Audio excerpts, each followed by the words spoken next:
Hello everyone, this is LND and today I'm gonna show you a new mod that came out for Warband 1 week ago after 6 years of development.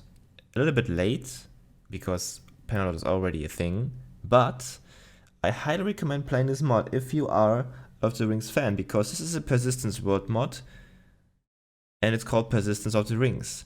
And this is totally different than any other mod that you ever played before on Warband because the basic mod is a Persistence World mod, but in this mod you have all the locations that are really important for Lord of the Rings lore, from Middle Earth, and you can all visit them. And this mod is actually an MMO mod and a PvE and PvP mod. That means you can either choose to go and attack Sauron, or you can go and attack Minas Morgul, or you can go and attack the Mines of Moria and kill bots there and try to fight through the waves of orcs, like in Full Invasion, or you can go to other maps where you try and kill other players. So, how does this game work? In this game, you have so many servers, and each server has a different number. One number represents one map. That means if I would go on the Persistence World Lord of the Rings map, this is the map, with all the locations that are in. If I would go and join number 1, I would be in Minas Tirith. If I would go and join number 15, I would be in the Shire. Now, how does this mod actually work? You start the mod with a few K on your character, and you can either choose where you want to start. You can, if you want to, start in Moria, but I will not recommend starting in Moria because you will die. So if you would, for example, start in the Shire, you will start in an area where you could start mining and getting a bit of money. And if you want to go to Minas Tirith, you can't just quit this game here on the server and just join the server because all your progress from this server will be lost, because you didn't go to the end of the map where there is a waypoint, and this waypoint first leads to Bre. So what I'm saying is you actually have to go map by map by map by map by map, and then you will be in Minas Tirith. How does it work? Quite easy actually. You go to the end of the map, there's a waypoint. You use it for traveling, then you get kicked off the server. Then the server tells you which server you have to join, the next number, it's 14, or you can just open the map as I have and see which server it is. And if you are in Bre, for example, you have to get the right waypoint because there are different waypoints to different locations. You can see the arrows. So if we would spawn here, you should go for the right waypoint, not the left waypoint, or not the one from just over the street. And then you will be in Westfold. And from Westfold, you have to take the right waypoint to Helm's Deep, and so on and so on. So the thing is, between two maps, it's like a door.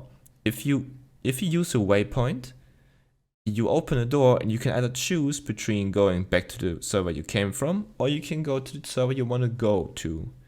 And the next really important thing in this mod is, your character will be saved to the database. That means if you just quit on server 15 without going to the waypoint, it's like dying and you drop a money bag. The next really important thing to know is, in this mod there are no banks. That means if I farm 50k, then I would lose a lot of money by dying. So you don't want to die, so you want to go to the end of the map, use a waypoint, and then you can log out and just stop playing and go back to the next day. And the next day you can either choose between going to server 14 or 15 and so on. And then you can continue playing. So this is how to start the game, how to travel in the game, so to any locations you want to go. For example, you even can go to Erebor, and how to actually save your character works. The next thing is, if you have a lot of money, you can choose a class to train. For example, if you have 3k, it's not a lot, or 9k or something, you can go to a place, for example, Bre, where the Dunedains are in, and you can use the Dunedain class. You can go for a footman, a recruit for 150 gold, and you can get some stats from it, and you can fight. But the thing is, if you die, then you would only drop the gear that you have, and the money back. But it's like in Persistence World, so someone else can just get it up. But you will respawn with the default class. So it means the default class, for example, Footman, has a body armor, a light sword or something, and you will always respawn with the same gear every time when you die. So you will not lose everything after you die. The only thing you actually lose is the money back from the money. And for example, if you have 160k and you die, you will drop 30k, so don't die. This is the whole thing in this game. There are no banks, you only have the money on your character. It's the stress level that you will get if you are in a tight spot and you don't want to die. That's the one thing. The next thing is, if you go and get, for example, kill a few NPCs that are high level and they drop some really good stuff. That is possible in this game. Or if you kill them behind the NPCs, there are chests you can loot. And in these chests are legendary items, for example. And you can loot them and you can run around with them and you have way better gear. But this gear is not the default gear for your class. So it means if you die, you drop the things on the ground, like in Persistence World, and someone could get it up. Or you could just go to your corpse and get it again. So this is how it works in this game. The next thing is PvE, PvP. So in this game, the whole reason why you play it is you can either roleplay, you can either go and try to do quests. There are actually quests to do in this game. For example, in the Shire, there are hobbits to give you a quest to collect some herbs. Or if you go to Bre, there is a guy who tells you you have to go to Minas Morgul and kill the Witch King and get the head armor or the helmet. Or you get a Nazgul sword and you bring it back to him. And if you bring it back to him, he gives you around 15k or something. And for the helmet, 50k. So you can either make money by doing quests or farming, but there will be a video soon on my channel where I actually explain a little bit more in detail how to make money in this one. So if you're totally new to Persistence World, wait for this video, watch this video, it's gonna be linked here in the corner somewhere.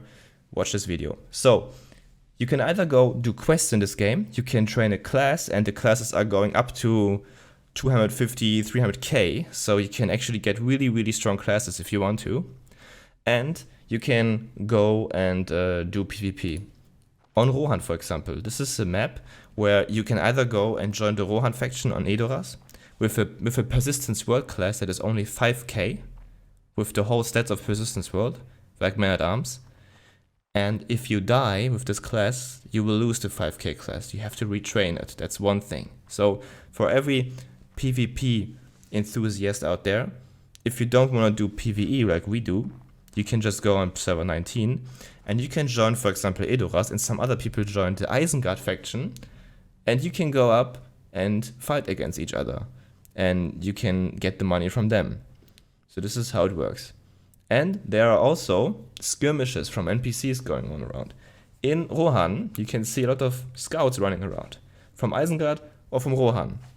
And they will have a strict path they're gonna follow, and every time when they meet each other, they are fighting. So it means you will have, or you can fight the enemy skirmish units that will attack you if you are coming too close. But one minor detail, if you are joining Isengard faction, the Urukais will still attack you because the Urukais are not belonging to the faction. They are actually just bots that have a pathway to follow. So the Warband engine doesn't allow the cooperation between the new bots and the people who are joining Isengard faction. But the possibility is there to do PvP over there as well. And the thing is, in this game, if you want to reach from the west, if you want to reach critical points, for example, you don't want to go to Moria, because in Moria there's a Balrog, and you will die if you go to Moria. And this is the biggest boss in the game. So really think about if you want to go to Moria, only with friends, and try to kill a Balrog. And good luck.